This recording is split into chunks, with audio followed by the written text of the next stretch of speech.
Haunting of Selene, Season 2, Episode 2, Cursed. Presented by Misfits Audio Productions.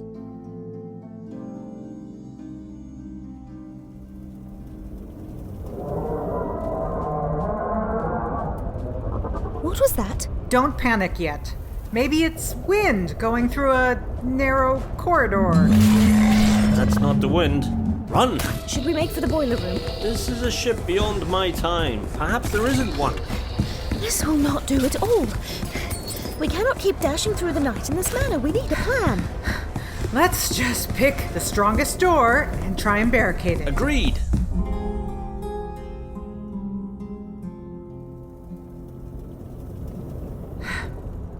This one should work. Quick, everyone, grab something to fight with. I'll move the couch in front of it, and perhaps that bookcase. What of your magical barrier? Hecate is missing, remember? I doubt it will work. Perhaps to an alternate deity. It takes years of work to build a relationship like that. I mean, who would charge a powerful ward in the middle of an introduction request? What a load of tosh. I am certain if the need is great, you can simply ask. But who would enjoy holding off a rabid crocodile? A what? Right. It slips my mind that you humans have terrible vision. The creature following us is a gigantic aphang sort of fellow. You should see the jaws, nearly as wide as I am tall, and the teeth. Okay, we get the picture. A huge crocodile monster. Examining the situation logically, we must narrow down the parameters of the sort of person who would be amenable to our request. Perhaps a diagram on ruled paper would be of assistance. Perhaps a goddess who is often paying attention would hear us? Right. Someone who has an underworld connection, since we were just there, but would notice if we asked for help. Yes, I know just the one. Alistair, find the light switch in here. We need to get to work. We need a vase. There must be one around here somewhere. This looks like a parlor of some kind. On it. Alistair, look for some wine and a glass for it. Something fancy. I found some claret. Will that be of assistance? Works for me. Does anyone remember if a rainbow goes red, yellow, orange, or red, orange, yellow? Red, orange, yellow, green, blue, purple, generally. Oh, lovely. You are recreating a rainbow in the doorway with books. Under different circumstances, it would be quite the work of art. Alistair, place the glass of wine beside it, and visualize whatever you remember of Olympus. Terrible food. Constant squabbling. Don't get me started about that time Eris brought shaving cream and a goat. Good memories, please. Ida, hold the vase and visualize the river Styx that we just visited. Try to find the place of strength that you had when the sword was shattered. I shall do my utmost. Messenger of the gods, hear my call. Come to us swifter than light itself. Bring balance to this place. Bring peace to our enemies. Or destroy them. That would be more helpful. Shh! Iris, hear me. Come quickly to our aid. We have no message. We seek only to live. We do not wish harm upon this creature. Speak for yourself. Quiet! Iris, we call to you from the sea. Hear me. I say, it's bright as day in here now. Indeed. It is nearly like having a rainbow within the room.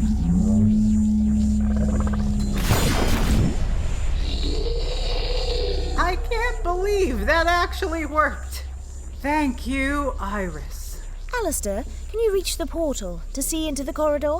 Our eyes have not your skill. The creature appears to be slumbering. I know Styx water when I see it.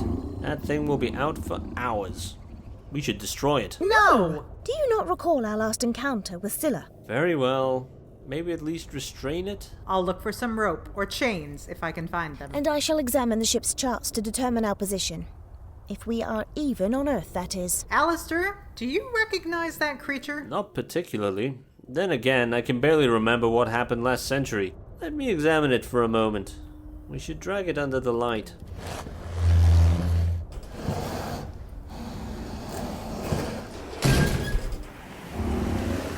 Yikes, that's heavy. I am not wearing the proper gown for this sort of sportsmanship. If we ever return home, I am packing properly. Perhaps the blue-striped Spencer would do, or... Look, it has a collar on. Is it Egyptian? No, that resembles a torque, which is Celtic. Quite handy craftsmanship, I must say. Indeed. It is some sort of gold with an ornate scrollwork design. This is no ordinary creature. Exactly. I'd better tie it up, though. I wouldn't want to be on the wrong end of those teeth. Could it be connected to Hecate's disappearance? Anything's possible. I say, the porthole is growing lighter. Is that sunrise?